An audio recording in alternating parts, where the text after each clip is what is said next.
자, 이 시간 오늘 우리에게 주시는 하나님의 말씀입니다. 우리가 히브리서 말씀을 계속 보시는데 히브리서 11장 27절 말씀 한 절입니다. 히브리서 11장 27절 한 절 말씀입니다. 우리가 한 절 말씀이니 우리가 자막을 보시면서 같이 한 목소리로 봉독하시겠습니다. 믿음으로 애굽을 떠나 임금의 노함을 무서워 아니하고 곧 보이지 아니하는 자를 보는 것 같이 하여 참았으며 아멘. 이 시간 잠시 기도합니다. 오직 하나님만이 우리의 주가 되시며 우리의 능력이 되시며 소망이 되십니다. 오직 주의 말씀이 우리 안에서 그 빛을 발할 수 있도록 말씀을 들을 때에 큰 기쁨이 될 수 있도록 성령의 충만함을 더하여 주시옵소서. 길이요 진리요 생명이 되신 예수 그리스도 이름으로 간절히 기도드리옵나이다. 아멘. 이 시간도 하나님의 말씀을 대합니다. 우리를 그렇게 사랑하시는 하나님께서 우리에게 주시는 이 말씀이 우리에게 큰 은혜가 되고 또 심겨져서 큰 소망과 기쁨이 될 수 있는 그러한 깨달음의 시간이 있기를 주님의 이름으로 축원합니다. 히브리서 11장 27절 믿음으로 사는 이들 28번째 강해입니다. 제목은 두려움을 이기게 하는 믿음, 두려움을 이기게 하는 믿음. 계속해서 히브리서 11장을 통해서 하나님이 주신 이 믿음의 특징들을 살펴보고 있습니다. 하나님께서는 당신이 이 구원을 얻기 위하여 은혜로 주신 이 믿음이 그냥 막연하고 추상적인 개념이 되지 않도록 어떤 특징들을 가지고 있는지를 여러 면에서 우리에게 보여주시고 가르치시고 있는 겁니다. 오늘은 이 믿음은 또 다른 특징으로 두려움을 능히 이기게 하는 그런 특징이 있다라는 것을 가르쳐 주시는 거죠. 두려움을 능히 이기게 한다. 이 믿음이요. 히브리서 11장에서 계속해서 증거하고 있는 여러 믿음의 특징들 안에는 하나의 공통점이 있다라는 것을 발견하게 됩니다. 그것은 결국 두려움을 이기게 하였다라는 것이죠. 이 두려움의 문제는 이 세상을 살아가고 있는 성도들에게 있어서 아주 중요한 이슈가 됩니다. 그래서 하나님의 말씀인 이 성경은 반복해서 우리 성도에게 두려워 말라, 근심하지 말라고 계속 권면을 넘어서서 명령을 하십니다. 너는 그들을 두려워 말라. 너희 하나님 여호와 곧 크고 두려운 하나님이 너희 중에 계심이니라. 예수께서 즉시 일러 가라사대 안심하라. 내니 두려워 말라. 두려워 말라. 내가 너와 함께 함이니라. 놀라지 말라. 나는 네 하나님이 됨이니라. 이처럼 정말로 수도 없이 이 성경은 하나님의 백성들에게 두려워 말라고 말씀하십니다. 이 두려움과 근심은 세상 사람들에게 뿐만 아니라 세상에서 불러냄을 받은 성도들에게 있어서도 역시 큰 어려움과 고통이 되기 때문입니다. 그런데 말씀들을 잘 보게 되면은 이 두려움은 믿음과 연관이 있다라는 거죠. 누가복음 12장 28절에서 30절 말씀인데요. 우리 이 말씀을 좀 찬찬히 한번 읽어보실까요? 시작. 오늘 있다가 내일 아궁이에 던져지는 들풀도 하나님이 이렇게 입히시거늘 하물며 너희일까 보냐? 믿음이 적은 자들아. 너희는 무엇을 먹을까 무엇을 마실까 하여 구하지 말며 근심하지도 말라. 이 모든 것은 세상 백성들이 구하는 것이라. 너희 아버지께서는 이런 것이 너희에게 있어야 할 것을 아시느니라. 또 요한복음 14장 1절 말씀에 너희는 마음에 근심하지 말라. 하나님을 믿으니 또 나를 믿으라. 이처럼 두려움이라는 것은 믿음과 어떤 연관이 있다라는 것을 알게 되는 겁니다. 그런데 이 두려움은요, 그 특징이 그 문제가 주는 그 고통보다 더 큰 고통을 주게 한다는 거죠. 그러니까 실제 문제가 가지고 있는 고통의 크기보다 이 문제를 생각하는 것, 두려워하는 것이 더 큰 고통으로 다가온다라는 겁니다. 어떻습니까? 이 두려움의 문제를 여러분들은 잘 이렇게 해결하고 계시는지요? 그러면은 이 두려움이라는 것이 실제로 문제가 생겼을 때 아니면 환경이 어려울 때만 생기는 것인가? 절대로 아닙니다. 여러분, 부족한 것이 하나도 없고 세상의 모든 부요를 다 가졌다 할지라도, 세상의 권세를 다 가진 자라 할지라도, 그리고 아직 그 문제가 일어나지 않았을지라도 여전히 그 두려움은 그 사람을 괴롭힙니다. 아주 단적인 예로 여러분 진시황을 잘 아실 겁니다. 거대한 중국을 최초로 통일한 진시황 황제. 당시 그는 이런 권세자는 없을 것이다, 이런 부유함은 없었을 것이다 라고 했던 진시황이지만 그에게 있어서는 죽음에 대한 두려움이 너무나도 고통스러웠습니다. 그래서 이 죽음을 벗어나 신선이 되겠다라고 어떤 약을 먹습니다. 약. 그런데 이 약은요, 나중에 알려진 바 수은과 납성분이 들어있어서 오히려 고통을 가중시키고 죽음을 앞당기는 아주 위험한 단약이었다라고 합니다. 그러니까 죽음의 공포심, 이 두려움 때문에 이렇게 어리석은 일들을 하게 되는 것이죠. 우리가 다른 사람을 보면서 저 사람은 정말 아무런 근심이 없을 것 같아, 염려가 없을 것 같다. 여러분, 모르는 소리입니다. 근심과 염려와 두려움은 누구에게나 다 있습니다. 내 두려움이 가장 크다고요? 아니요. 늘 자기가 느끼는 두려움이 가장 크다고 느끼는 것이죠.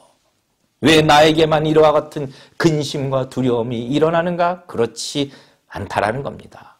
물론 이 두려움이라는 것이 꼭 사람에게 나쁜 영향만 미친 것은 아니었습니다. 때로는 사람은 이 두려움 때문에 생존의 가능성을 높이거나 또 잘못된 길에서 돌이키기도 합니다. 중요한 것은 올바른 것을 두려워해야 한다는 것이죠. 예전에 그래서 히브리서 강해를 할 때에 성도가 두려워해야 할 것이라는 제목으로 설교를 한 적이 있었습니다.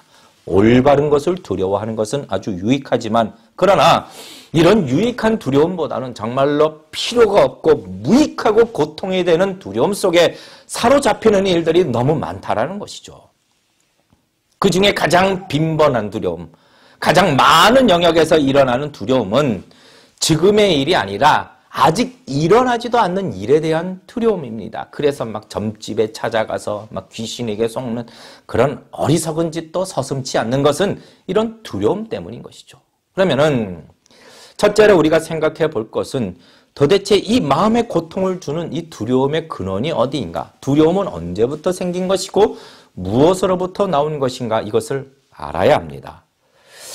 세상은 이 두려움의 문제를 심리적인 문제다, 아니면 인체 화학적인 케미의 불균형이다, 아니면 어떤 과거 일에 대한 트라우마다, 아니면 뇌의 기능의 일부다라고 말하지만 여기 진리인 하나님 말씀 성경에는 이것에 대한 명확한 답을 주고 있습니다.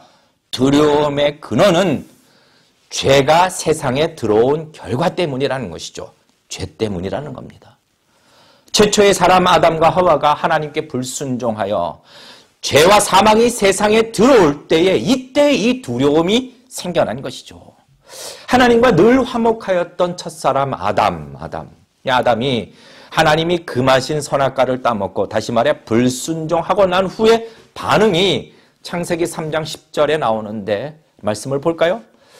가로되 내가 동산에서 하나님의 소리를 듣고 내가 벗었으므로 뭐하여? 두려워하여 숨었나이다. 두려워하여. 이 두려움의 고통은 죄로 인하여 생긴 것이죠. 그러므로 죄에 대한 문제가 해결되지 않는 한 명상을 하거나 무슨 신미신을 수양하거나 술을 먹거나 무슨 약을 처방받거나 뭔 일을 해도, 무슨 일을 해도 이 두려움에서는 절대로 벗어날 수 없는 것입니다. 아무리 발버둥을 친다 하더라도 발버둥을 치면 칠수록 두려움은 더 커져가는 것이죠. 왜요? 죄를 점점점 키우는 것이기 때문입니다. 하지만 놀랍게도 하나님은 말씀에서 보신 바와 같이 자기 백성에게 두려워하지 말라고 말씀하십니다. 아니, 그러면은 하지 말라고 말씀만 하시는가, 말로만 하시는가? 여러분, 하나님은요, 당신의 말씀은 우리로 하여금 그렇게 하도록 도우시겠다라는 의미죠. 두려움에 대해서도 성도가 두려워하지 아니하고 이길 수 있도록 해주시겠다는 겁니다. 그것이 무엇입니까? 믿음을 주신 것이죠. 믿음. 자, 두 번째로 우리가 오늘 본문에 좀 들어가서 오늘 본문은 도대체 구체적으로 어떤 영역의 두려움이 나오고 있는 것인가? 모세가 무엇을 두려워하지 아니하였다라고 증거합니까? 27절에 보니 믿음으로 애굽을 떠나 임금의 노함을 무서워하지 아니하였다. 임금의 노함, 왕의 노함을 두려워하지 아니하였다라고 증거합니다. 이 왕의 노함을 두려워하지 아니하였다라는 표현은 세 가지로 우리가 좀 살펴볼 수 있는데, 첫째로는 사람을 두려워하지 아니한 것이고, 둘째는 왕이라는 권세를 두려워하지 아니한 것이며, 셋째는 노함이라는 어떤 분노나 강하게 압박하는 사건을, 그 일을 두려워하지 아니하였다라는 것이죠. 첫째로 사단은 성도로 하여금 두려움을 주기 위하여 정말로 많은 애를 쓰는데, 그 중에 하나가 사람을 두렵게 만든다라는 거죠. 때로는 성도가 알아요. 하나님이 분명히 싫어하시는 것을 알아요. 그런데 사람들이 두렵기 때문에, 사람들이 불편해하는 것을 싫어하고, 또 나와 같이 이렇게 이해관계가 얽혀있는 사람들, 그들 속에서 왕따가 되기 싫어서 하나님이 싫어하시는 것을 분명히 알면서도 그 일을 하는 겁니다. 하나님보다 누구를 더 두려워하는 것인가요? 사람을 두려워하는 것이죠. 하나님은 보이지 않으나 사람은 보인다고, 이렇게 여러 이해관계가 얽혀있다고 보이는 사람을 두려워하게 만드는 겁니다. 잘 아시다시피 유대 땅을 통치하였던 로마 총독 빌라도는요, 분명히 예수님이 죄가 없다라는 것을 분명히 알았습니다. 누가복음 24장 4절 말씀에 빌라도가 대제사장들과 무리에게 이르되 내가 보니 이 사람에게 죄가 어떻다고요? 없도다 하니. 그런데 군중들이, 사람들이 뭐라고 소리칩니까? 예수는 백성을 소동하는 자라고, 그를 십자가에 못 박게 해달라고 3번이나 강하게 요구하는데, 누가복음 23장 23절 말씀, 저희가 큰 소리로 재촉하여 십자가에 못 박기를 구하니 저희의 소리가 이긴지라. 저희의 소리가 빌라도를 이긴 것이죠. 빌라도의 마음에 두려움이 가득한 것입니다. 빌라도는 예수님이 죄가 없다라는 것을 알았습니다. 그러나 이 군중들의 목소리가 두려워 죄가 없다라는 것을 알았지만 예수님을 저희들에게 십자가에 못 박으라고 내어주는 것이죠. 인기를 잃을까, 밀란이 일어날까 두려워. 이런 일들은요, 인간 역사에 있어서 늘 있어왔던 일들입니다. 사단은요, 성도가 그 마음에 모신 예수님이 드러나지 아니하도록, 주님의 빛이 어둠을 밝히지 못하도록 성도로 하여금 사람들과 군중들의 목소리를 두려워하게 하는 것입니다. 이것을 우리 주님은 또 너무나도 잘하셨어요. 그래서 누가복음 12장 4절에 내 친구에게 이렇게 말한다 하시면서 하신 말씀이, 몸을 죽이고 그 후에는 능히 더 못하는 자들을 두려워하지 말라고 말씀하시네요. 누가복음 12장 8절과 9절 말씀에 누구든지 사람 앞에서 나를 시인하면 인자도 하나님의 사자들 앞에서 저를 시인할 것이요, 사람 앞에서 나를 부인하는 자는 하나님의 사자들 앞에서 부인함을 받으리라. 성도님들, 여러분들은 사람을 두려워하는 자가 아니라 하나님을 두려워하시고 하나님 앞에서 인정받는 주의 모든 성도들이 다 되시기를 주님의 이름으로 축원합니다. 사단은 이 대중이라는 무기를 가지고, 사람이라는 무기를 가지고 성도들로 하여금 설 자리가 없도록 위협하는 것이죠. 둘째로 아까도 보신 바와 같이 세상의 권세입니다. 세상의 권세가 성도들을 두렵게 합니다. 권세로 감옥에 넣기도 하고, 권세로 책찍질하기도 하고, 권세로 직장에서 내쫓아내고, 어떤 나라에서는 이 권세로 종교경찰들이 그리스도인들을 위협하고, 권세로 가족들에게 버림을 당하기도 합니다. 많은 선교사님들이 이런 권세에 대한 위협을 받죠. 여러분 보십시오. 아브라함, 그는 하나님의 약속을 직접 받았고 그 약속을 믿어 순종하여 본토 친척 아비 집을 떠났습니다. 그런데 이 아브라함마저도 애굽 왕과 그랄 왕에게 자기 부인 사라를 누이라고 속입니다. 왜요? 두려움 때문입니다.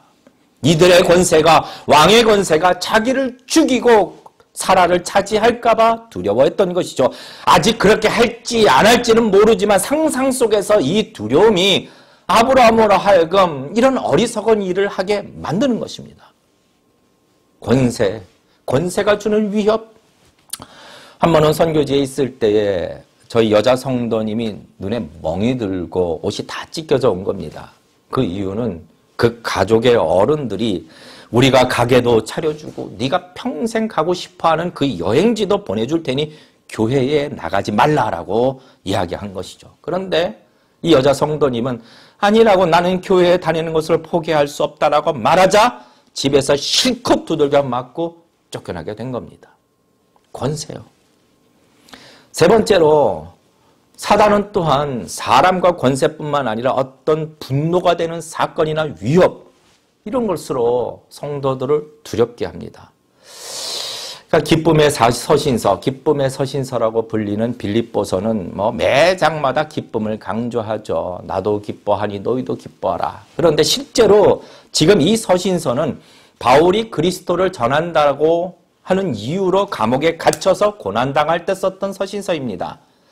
이 사건은 빌립보 교인들에게 큰 두려움이 되죠. 첫째는 자기들이 믿었던 자기들이 그렇게 믿고 따랐던 리더를 잃어버린 것이고, 둘째로 자기들도 바울처럼 감옥에 갇힐까봐 두려워한 것이죠. 빌립보서 1장 30절 너희에게도 같은 싸움이 있으니 너희가 내 안에서 본 바요 이제도 내 안에서 듣는 바니라.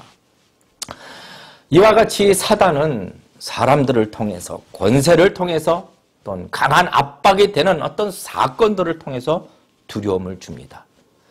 근데 그 외에 한 가지 더 생각해 볼 것은 모세가 두려워했던 것이 있었습니다. 이것은 모세가 두려워했던 것이죠.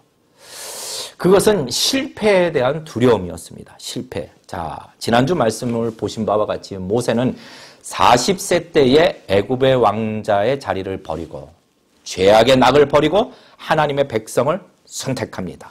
그런데 이 결단의 사건 때문에 모세는 결국 광야로 도망가게 됩니다. 그런데 하나님은 이제 모세를 80세의 나이에 다시 부르시고 그에게 소명을 주시죠. 때가 되었으니 너는 바로에게 가서 이스라엘 백성들을 가게 해달라, 놓아달라고 요구하고 이들을 인도하여 가나안 땅까지 가라라는 소명을 주시는데 모세의 반응이 무엇입니까? 자기는 이 소명을 감당할 자가 아니라고 말하는 것이죠. 하나님, 나는 아닙니다. 나는 이 일에 적합한 자가 아닙니다라고 말을 합니다. 출애굽기 3장 11절 모세가 하나님께 고하되 하나님, 내가 누구간데 바로에게 가며 이스라엘 자손을 애굽에서 인도하여 내리까? 출애굽기 4장 1절 말씀 모세가 대답하여 가로되 그러나 그들이 나를 믿지 않을 것입니다. 내 말을 듣지 않을 것입니다. 이르기를 여호와께서 너에게 나타나지 아니하셨다 할 것입니다. 그러니 출애굽기 4장 13절 말씀 모세가 가로되 주여 내가 아니라 보낼 만한 자를 보내어 주시옵소서. 이 두려움은 바로가 두려워서가 아니라 40세 때 결단하여 벌어진 그 일로 인하여 자기 자신은 이제 실패하였다라고 생각하는 것이죠. 하나님이 실패한 것이 아니라 자기는 이 일을 할 만한 인물이 아니라고 자기의 연약함을 보는 겁니다. 지금은 지팡이를 의지하는 노인이 되었고 애굽의 왕자도 아니고 광야에 잊혀진 늙은 목동일 뿐인데 자기의 이 연약한 모습이 또 다른 실패를 가져올까 두려운 것이죠. 이런 두려움은요, 우리 성도들에게도 많이 나타납니다. 주님의 뜻대로 결단한 일이 실패할까 두려워하고 믿음으로 결단한 일이 자기 기대와 다를까 두려워하는 것이죠. 하나님의 뜻에 순종한다고 오랜 기도로 결정하고 선교지로 왔는데 1년이 지나도 2년이 지나도 3년이 지나도 아무런 열매가 보이지 않을 때에 이런 두려움이 찾아오는 것이죠. 영국 최초의 선교사, 침례교 선교사 윌리엄 캐리 1793년 33세의 나이로 하나님의 강한 부르심을 받아 결단하여 인도의 선교사로 갑니다.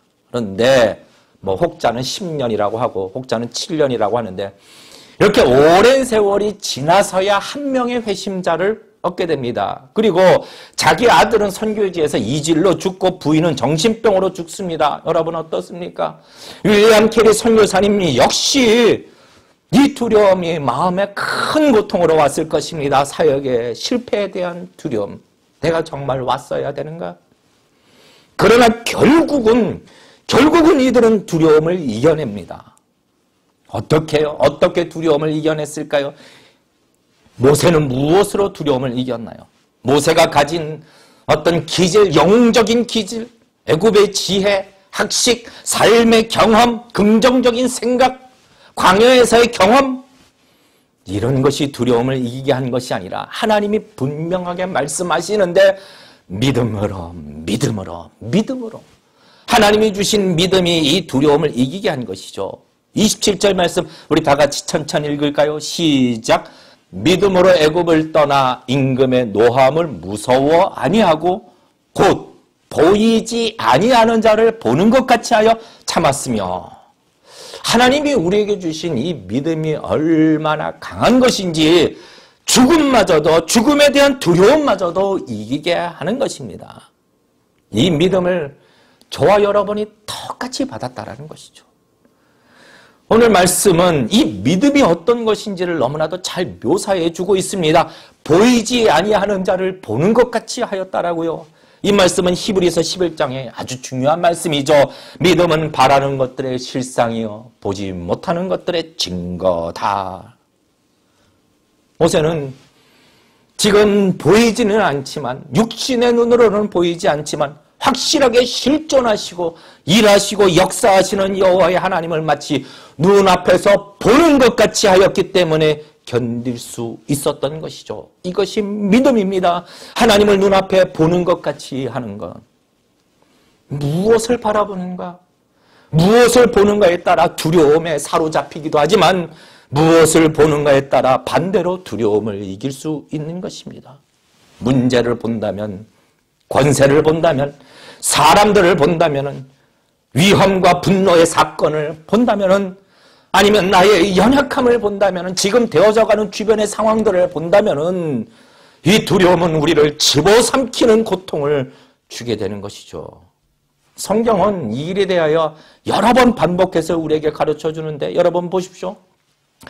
이스라엘 백성은 하나님이 약속하신 가나안 땅으로 가 그 여리고성 앞에서 눈에 보이는 그 장대한 성읍, 눈에 보이는 그 장대한 거민을 보고 두려워한 것입니다. 베드로가요, 물 위로 걸어오시는 예수님을 발견합니다. 그리고 물 위로 오라라는 예수님의 말씀을 따라 예수님을 바라보며 물 위를 걷습니다. 놀라운 일이죠. 근데 그때 거세진 바람을 보게 됩니다. 마태복음 14장 30절, 바람을 보고 무서워 두려워 빠져가는지라. 예수님을 바라보았던 그 시선을 돌려서 문제를 보게 된 것이죠. 위협을 본 것이죠. 그래서 두려움에 빠져가는지라. 예수님께서 베드로를 건지시면서 뭐라고 말씀하시는가요? 가라사대 믿음이 적은 자여 왜 의심하였느냐. 문제를 바라보게 되면 의심이 들어옵니다. 문제를 바라보면 오라고 하셨던 예수님의 그 말씀에 의심이 듭니다. 문제를 바라보면 말씀에 대한 확신보다 문제가 더 커지게 느껴집니다. 우리 예수님은요, 바람이 잠잠해지면 걸어오라 이렇게 하지 아니하셨고 오라 이 말씀 의지하여 주님만 바라보며 걷던 베드로가 거센 바람을 보고 두려움에 빠진 것이죠. 문제를 바라보고 문제를 생각하면 생각에 꼬리를 물어 극단적인 상상으로 치닫지 않습니까? 어떻습니까, 여러분들? 만약 한국에서 혼자 사시는 어머님, 또 아버님, 참 우리 이민생활 하시는 분들은 이런 어려움이 있죠. 늘 전화를 하는데 항상 전화를 잘 받으시는 분이, 혼자 사시는 분이 어느 날 갑자기 여러 번 전화를 해도 받지 않으세요. 그러면 상상이 되는 것이죠. 무슨 상상입니까? 무슨 일이 있는 게 아닌가? 쓰러진 것은 아닌가? 지금 혼자 살고 계신데 사고가 난 것은 아닌가? 막 상상에 상상을 하는 거죠. 그래서 한국에 있는 지인들이나 막 동생들에게 빨리 가보라고 재촉하는 것이죠. 가보면 잘 계시죠. 뭐 전화기를 차에 두셨거나 배터리가 다 떨어졌거나, 여러분 그런 겁니다. 무엇을 바라보는 겁니까, 성도님들?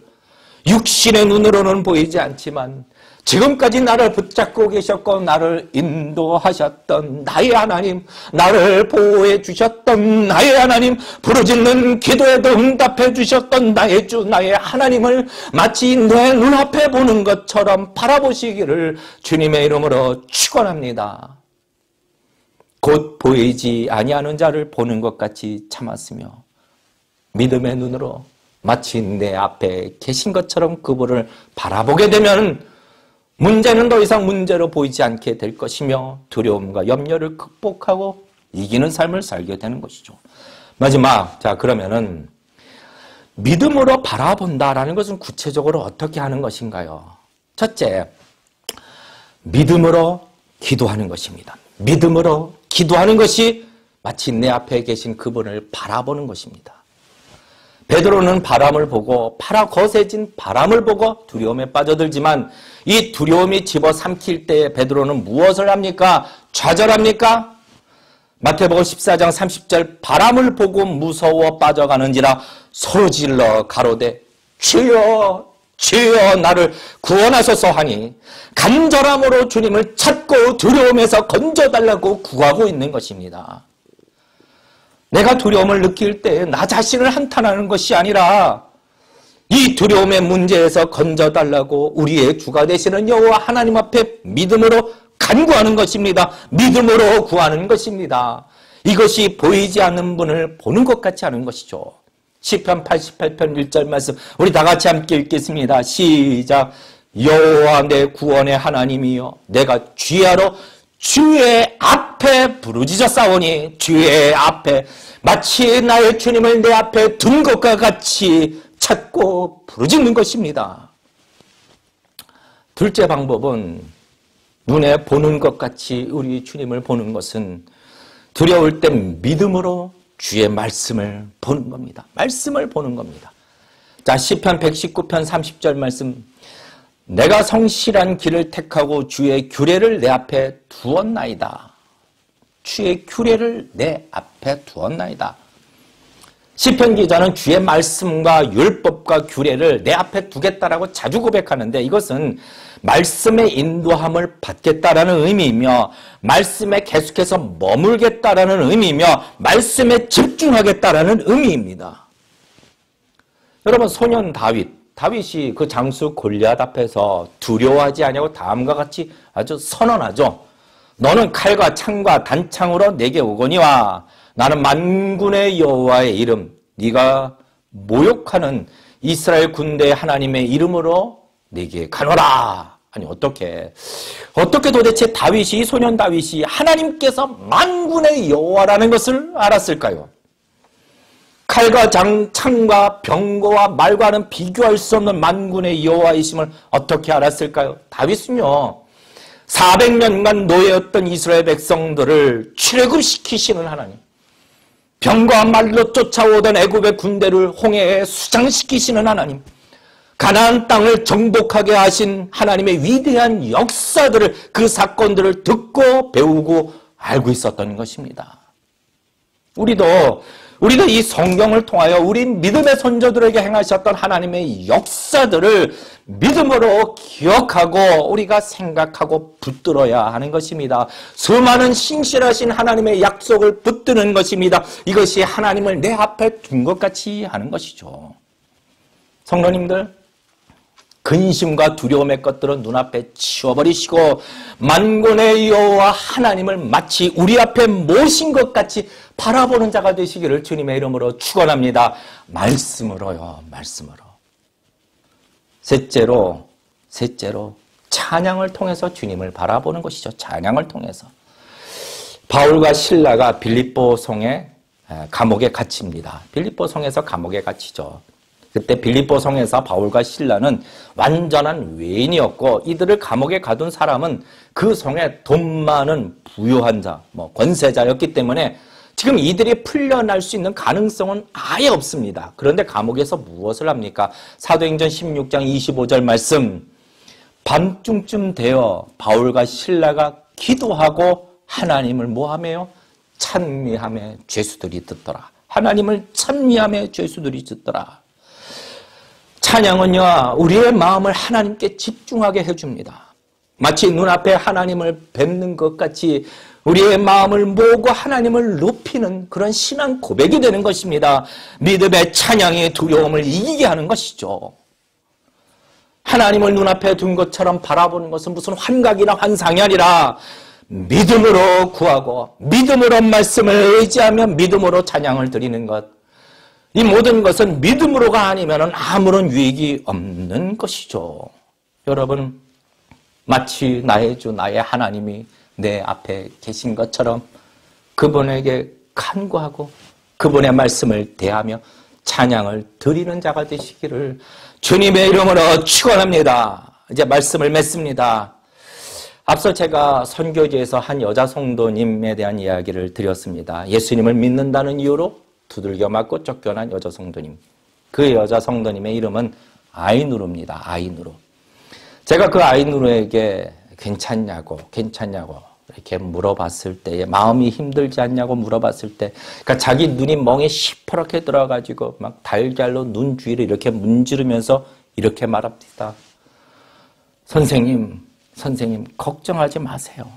내 마음에 예수님이 계시는데 그거면 됩니다. 선생님 걱정하지 마세요. 이렇게 웃으면서 오히려 저를 위로하더군요. 이게 20년 이상 지난 일인데도 그 아이누르의 얼굴이 웃으면서 저에게 말하고 있는 그 아이누르의 얼굴이 아직도 눈에 선명합니다. 성도님들, 우리는 모든 문제에 대해서 다 평정심을 유지할 수는 없습니다. 이것이 사실이죠. 왜요? 죄에 대한 문제이기 때문입니다.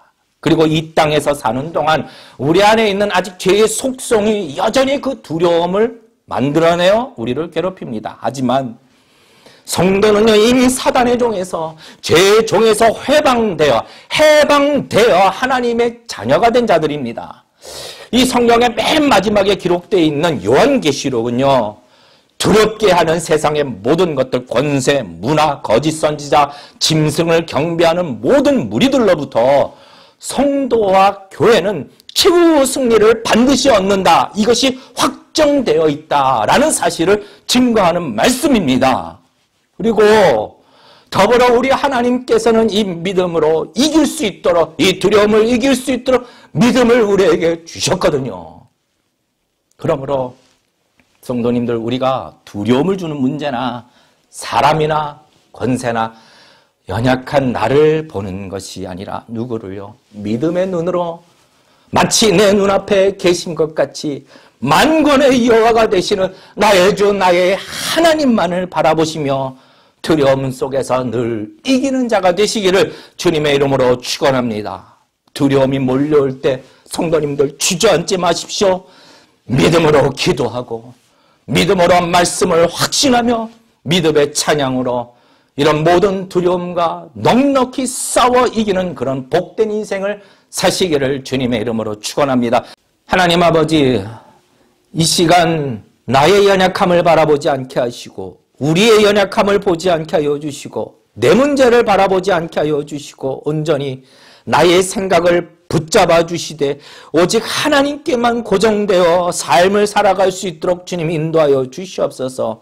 오늘 주신 이 말씀이 우리 성도 안에 우리 안에 풍성하여 하나님 어려운 중에도 찬양으로 하나님께 영광을 돌리는 삶을 살 수 있도록 긍휼히 여겨주시고 역사하여 주시고 특별히 오늘 예물 드린 위에 하나님 축복하여 주셔서 건강의 축복, 영적인 축복, 물질의 축복, 더 큰 예물로 하나님께 영광을 돌릴 수 있는 그런 손길이 될 수 있도록 축복하여 주시고 특히 이 시간 병으로 고통하고 있거나 치료를 받는 하나님 당신의 백성들에게 긍휼함을 주셔서 속히 나음을 얻게 하여 주시고 그것도 완전히 나음을 얻어 합력하여 선을 이루시는 하나님의 영광을 위하여 기쁨의 삶을 살아갈 수 있도록 하나님 허락하여 주시옵소서.